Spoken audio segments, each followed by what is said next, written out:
pop on and talk about committing to being a full-time artist and the role that having to live authentically and consistently plays in that. So a big reason why I am doing this podcast is to create a container of consistency for myself. And the reason for that is looking back at a lot of things that I've accomplished them through consistency. So I'm a very good piano player. I practiced every day. I have written over 10 children's musicals, and there's a consistency of putting on a play every summer. And so I do know that consistency is a key for me, and it may be a key for other artists out there, especially artists who have a deep desire for the freedom of expression in any way. It's like, I want to express everything. I want to be able to do this. I want to make puppets. I want to do this. But having some sort of boundary, some sort of consistency can actually be really helpful in accomplishing things and not just having, hundreds of half-finished projects. So the consistency, I cover kind of the containers of organization in a previous podcast. You can check it out. I think it's just called Organization or something like that. But essentially the consistency will help actually with the completion, and it doesn't have to be consistent like every single day or 5 hours a day, but even if it's just once a week, or even in the case of my theater camps, it's once a year, but having that knowledge that the next year I'm writing a new play and the next year I'm doing this, like it sets up my brain for that expectation and prepares the information that I need. And, even with the podcast, there's a little bit of information that comes just before, a couple days before, where my mind starts contemplating some of the pillars and things that I need in order to accomplish, living a life of creative freedom. And another thing that's been very loud for me is what the consistency does is it really forces me to show up authentically, because there are things that you can't avoid if you show up consistently, there's resistances that you might feel that if you're consistent, you're like, oh, well, you can't really ignore them because they're there, right? And it's like, oh, what are the challenges that are popping up? And one of the bigger challenges that pop up with living an artistic life is expressing yourself authentically. So we all know that, like, I personally believe that, like, the best art is honest art, and art that feels authentic, and art that feels like true to who the person is. And usually people can tell when people use like too much AI or whatever, something's too edited or too perfect even, and they're like, it seems off, the humanity is wiped from it, and people feel a lot about it, because as artists, there is that authenticity is one of our favorite things, like an actor who's a good actor doesn't only play there's construction, doesn't just play one emotion. A good actor plays a wide range of emotions and big feelings, and it's actually very interesting. When I was younger, I did some professional acting, and one of the hardest things for me was to express my anger, and that was something that made working as an actor very challenging for me. That was one of the hardest things for me. I was able to play, quite a few roles, but anger was challenging. That was definitely something that I held inside of me. And if I had dedicated my life and said, I want to be a full-time actor forever, I would have come up against that block many times and realized that, that was an authenticity block where I didn't feel safe in that authentic expression of anger, because everyone feels anger sometimes, right? And so the fact that I couldn't tap into that was a beautiful reflection of that challenge and that expression. And with art, usually what we're doing is we're saying, hey, look, this is who I am. I hope you like it. And when someone rejects our art, it can be really challenging, because it's like, oh, like, you don't like a part of me. And how challenging can that be, when we make something that, it's one thing to make something that we're like, oh, whatever, like, it's not even me, right? If we make art with AI and someone says they don't like it, well, it doesn't matter, it's not me anyway, so you're not rejecting me, you're rejecting the AI art. But if you make something, you put your heart and your soul into it, and you put so much time and care, and you love it, like you are pouring your love and you think it's the most beautiful thing, and then someone's like, it's not that cute. Like, oh my gosh, you're like, it's my baby, it's my creation. It's like I put so much love into this creation, and you don't like it, you know? And that can be really hard, because if we have any desire, any lingering people pleasing, any lingering desire to be accepted, you know, by people, and like most of us have that, you know? And so there's something very vulnerable about really being honest with our art and really exposing ourselves with our art, in our imperfections, in our ugly art, in our angry art, in our whatever art. And you know, there's different people who prefer different parts of my art. You know, there's some people who really prefer my musicals. There's some people who really, like, I remember one person was like, your sad songs are the best songs. And then, like, you know, some people really prefer, you know, my angsty stuff, and you know, different things, or my instrumental or whatever. And it's fine, people can have preferences, but the whole of me is the whole of me, and nobody has to like every single part of what it is that I do. And I think that's part of the artistic journey, is like, you know, Aurora is an artist I admire very much, and she's on a journey of growing as an artist, and a lot of people didn't love the shift that she made when her music changed a little bit when she made her second album. You know, they fell in love with the first album, and then the second album they were like, oh, she sold out, she this, she that. She's like, and she made a post on it, and she was like, just so you all know, like, I didn't sell out, like, I'm evolving, and my music is changing with that evolution. You know, I was living in the country for a while, and now I'm living in the city for, you know, this period of time, because I'm going on tour a lot, and that's affecting my music. My music is a result of the environment that I'm in, so it's not like a dishonest version of who I am. It's just like her experiencing the world and the art expressing through her from that. And so, like, you know, as an artist, she very well could have been like, oh, I should just make the thing that I've always been making, you know? But then there'd be another group of people that are like, she's not evolving as an artist, and she's just making cookie cutter music, and la-di-da-di-da, you know? And so as artists, like, the consistency is good, the consistency of the container, the consistency of just showing up, the consistency and all that jazz. But then also, like, allowing ourselves to bloom and blossom. And if that means that we're gonna write, you know, the music might evolve over time. And even though a tree is like consistently growing, it has different seasons. You know, it has the seedling, the sapling, the little tree thing, and then the big tree, and then it fruits, and then it goes through those cycles again and again and again.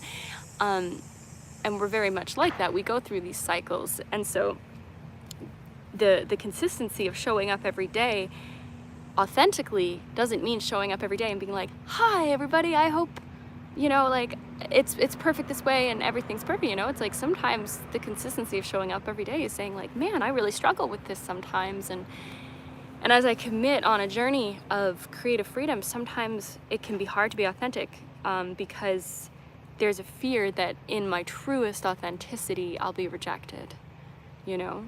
What if I do release that angry song? I made a very angry song. It's like, it goes like, I thought you liked me better when I made myself small. I thought you liked me better. Da, da, da, da, da, da. Anyway, that's one of the songs on my the album that I'm working on. I can't remember all the words off the top of my head, but you know, it's me getting very angry at some people in my community who I really did feel like I would make myself small around. I was fawning. I would be like, oh, I'm so small. Oh, hi, like, oh, little me, and very mousy, and it's fine, you know, but I gotta get my little life back there, and it's fine that happened, you know, we all go through that. But then, you know, when I was ready to be big, I felt rejection. And that was hard on my little heart, you know. And I wrote a very angry song about it. But then I was like, oh man, you know, I haven't put it out there yet. And that's okay. I can take my time. I can love myself in my slowness and in my process. But, you know, it's like, there's part of me that's like, am I ready to hold that piece of information and let people see that part of me and have that be recorded in the digital world, you know? Because I'm going to evolve from that too, and there'll be a point where it's just easy for me to be big. But I think it's, as artists, we kind of volunteer ourselves to be witnessed by the collective in our evolution. And it's a beautiful thing to do, and it's a brave thing to do. And it's an invitation. It's like, hey, you know, this is the evolutionary journey that I'm going on. I'm, as an artist, my evolutionary journey, kind of my arc, my hero's journey, is to love myself more.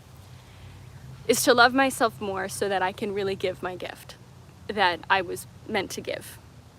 And so, and by doing that, hopefully, inspire others to do the same. And if I always show up perfectly polished and just like packaged up, like now I'm all packaged and perfect, you know, then I'm not really sharing that evolution. And it's nice to get to share the evolution, and it's okay, because like some people might feel really cringe, right? And then they'll look at me, you know, 10 years from now and be like, she's never been cringe, because all the cringe videos are gone, right? And they'll be like, she's never been cringe, and so like, how am I supposed to start? Like, she's so polished and she's got a whole team and whatever. And they might say things like, I made contracts, or I made deals, or I was a inheritance or whatever like that, you know, and that's fine if that's what people say. But I think a neat thing about sharing the journey and the process and uplifting my community as I do so is like, it allows me to kind of give this to my younger self, you know, because like there's a few people that I look out in, I mean, a lot of people that I admire in the music world that I'm like, oh, you know, where I kind of sometimes wish myself were there, right? And I'm like, what would be helpful for me to receive from them now, that if they could tell me, what would I tell myself now if I was them then? This is a weird exercise. Let me explain this one more time. So like, if you can tap into the frequency of your future self, you go to your future self and you embody the energy of your future self, and then you feel that energy, and then you let that future self come back and let you know something. And if I were to let my future self come back and let me know something, my future self would come back and say, like, just start, you know? You don't have to be perfect. You don't have to be perfectly polished, and like, you know, do the best you can, but sometimes the best you can is a little messy, and sometimes the best you can is not going to be perfect, and sometimes the best you can is with the mics that you have, and the room that you have, and the wind in your hair, and like, you know, with the tools that you have, and the, you know, upcycled secondhand clothes to make your puppets, and it's perfect, or just paper. Like, it's so good to just start, because it feels good, and it's cathartic, and it's the thing that you do to tell yourself how much you love yourself. Like, when I make art, when I sit down and I make art, I feel reminded. I tell myself, like, you're worthy. Like, it's a worthiness dance.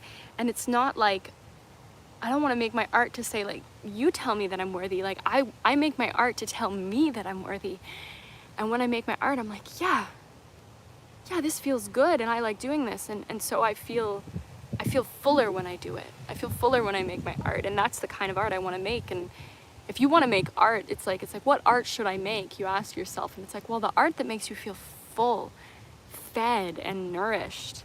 And it might be different for everybody, you know. Some people it's problem solving, some people it's following a pattern, some people it's, you know, really tiny things, and some people it's really big things, and whatever it is. Some people it's audio and visual, or world building, or whatever the art is. It's like, if it makes you feel full and nourished, then you're worthy of being nourished. You're worthy of being fed. You're worthy of being fed. And so when there's this art that's just in your heart, that you're like, man, I feel so full when I do it. Like, you're allowed to do that thing that makes you feel full. And this thing came to me because I've been working with gnome magic a lot. And I went to the beach the other day, and this came through when I connected with the water and the gnomes. And it told me that if you dedicate yourself to the things that make you feel rich, you will become rich. So I really like tuned into it and was like, what makes me feel rich? Well, I feel rich when I can share the information that I receive. Like, I love sharing. I feel rich when I'm making puppets. I feel rich when I am in nature. I feel rich when I eat like slow food. Like, I really do like making a nice big meal and just like, I feel rich when I experience leisure time, which I often can feel guilty for. But this is something I've always said. I said, like, the ultra rich, they golf, you know, and golfing is the most leisurely thing. They're just puttering around and they're like, like, it's leisurely. So, you know, like, there is a wealth to leisureliness. And I think the fact that we feel shame for leisure is a very clear, you know, poverty mentality that we're overcoming. So that's just a little piece of information. But yeah, the things that make us feel wealthy, when we do them, they will continue to nourish that wealth. And, you know, discipline does make me feel wealthy.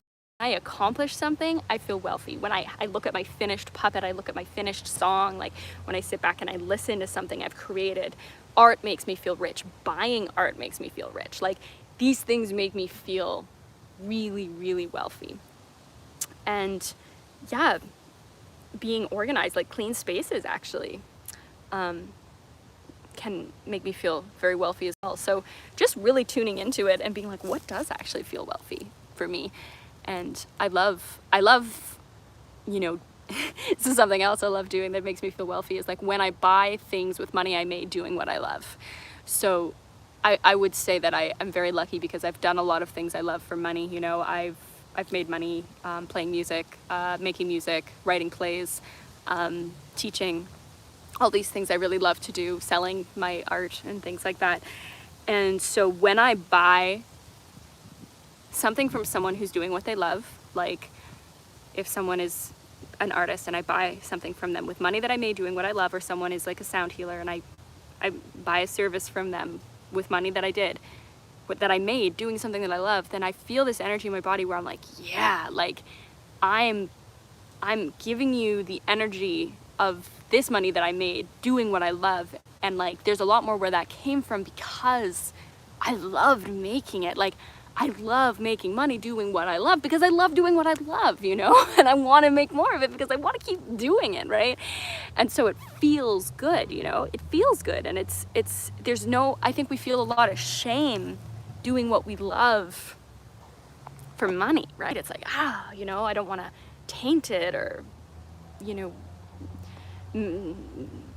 like devalue it. And it's like, no, it's like, I just want to do what I love more. So like, I would like, you know, I would like to do more of it. And the more I get paid to do what I love, the more I can do what I love, you know?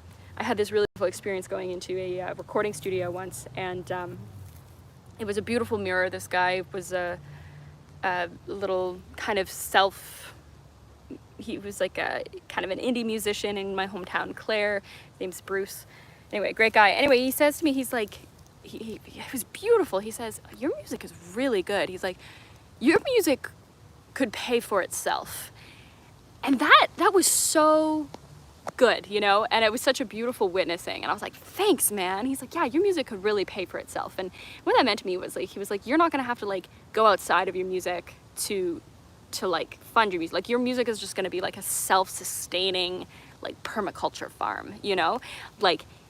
And that was a really beautiful witnessing, and that's okay for and it's good for your art to be a self-sustaining permaculture farm. It's like, I really like, and for those of you who don't know much about permaculture farming, it's like essentially, it's a farm that's mimicking the natural world, where it's working with an abundant kind of premise, where the system is cycling through and the overflow is just like always there. So there's always something, or food forest or whatnot. It's like there's always going to be an abundance because this circle is constantly nourishing itself. It's like the cycle of water. It's like it rains and then it sifts back up into the clouds, and then it rains and it sifts back up into the clouds, and it rains, and it goes in a circle and it doesn't run out. Like, it just keeps going in a circle. And the same thing with the art. It's like when you dedicate to that circle, it's like, oh, well, it goes in a circle and I make the art and there's this overflow, and then that, you know, gives me money to invest in my art, and then there's an overflow, and then, you know, and then just creating that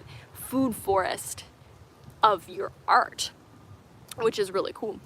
So that's kind of where I am, where it's like, whatever it is that I love, I would like to create a sustainable food forest, something that mimics nature.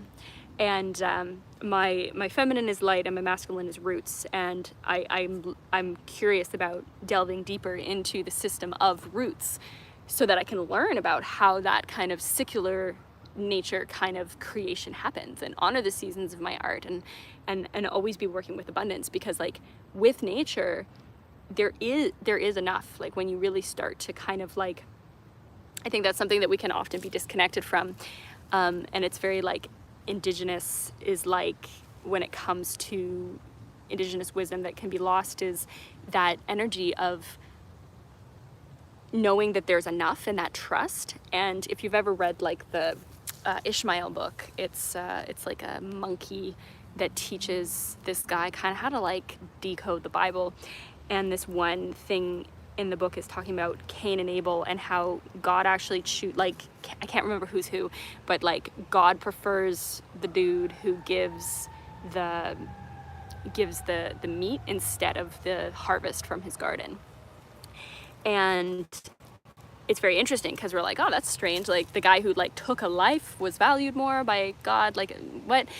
But one of the kind of interpretations was that, you know, the one guy who kind of just gave the offering of the animal was like looked in his surroundings, and like the gift was what was there and what was available and what was within the season, rather than kind of like working against the season and being like, we're gonna grow corn all the time, and like maybe the season isn't for corn to grow all of the time, you know, like maybe corn needs its time to grow and time to rest, you know. And that's the whole premise of like the GMO and the monocultures, and they're like, it needs to be all the time currently, like this immediacy, rather than enjoying kind of the more tantric like abstinence from corn sometimes, and sometimes corn, sometimes not corn, you know, and not being in that immediacy all the time, you know, the instant gratification with our art. It's like, you know, maybe I don't need that dopamine rush right away. Maybe I can wait a year for my album to be created and slowly but surely like put that time in and honor the seasons and the flow of the creation, and then get like a big rush that sustains me for years, you know, because like art that's created in a second will have a dopamine rush that lasts about a second. So like art that's made with AI, it's like, okay, cool, I had an idea and it was instantly manifested, that's really cool, quick dopamine, we're done. Versus like art that you really, like I painted Brenda the cow, and it took me like 3 months. DJ Stims, he took me about 3 months. And the joy that they bring me, I look and I feel rich. Like I'm like, I feel rich when I look at Brenda the cow. I feel rich when I engage with DJ Stims, you know. And it's different than like pumping out a painting in a minute. Like taking that time and really, really watering it and nurturing it is a beautiful, abundant experience, and a very dopamine rich experience. And I think as a society, sometimes we can really be like instant, let's go. You know, guilty. I love a good, quick dopamine. You know, we all do. But really taking time to enjoy a slower build of that dopamine, a longer game, you know, a longer game of dopamine build. And it's like, you know what? It doesn't actually need to be constantly hits of dopamine. When you work out and then get the dopamine after, that's a different hit of dopamine, because you took that time. You're like, yeah, like I did that. Like it feels good. And so like allowing ourselves as artists that like long form dopamine hit of a dedicated, consistent creation that we can commit to. So these are some of my thoughts on authenticity and creativity and authenticity, creativity, and like a longer form of creation that's inspired through consistency. So that's where I'm at, and thank you for being here, and I'm sending you big love, and thank you for being part of this artistic journey. And as always, feel free to share any thoughts, any requests, or any suggestions that you have for people to interview on this podcast because I'm really excited to learn. I have my next guest plan, which is exciting, and just today I got a ping for another one, so I'm excited about that. I'm not gonna tell y'all until I get that confirmation, but I've been thinking about somatic kind of stuff and like, you know, emotional regulation and stuff like that. So I have someone in mind who is a creative expression person, but also works with that kind of stuff, the brain.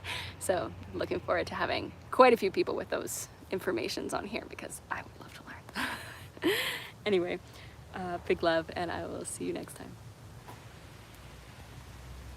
Welcome to Wazo's World.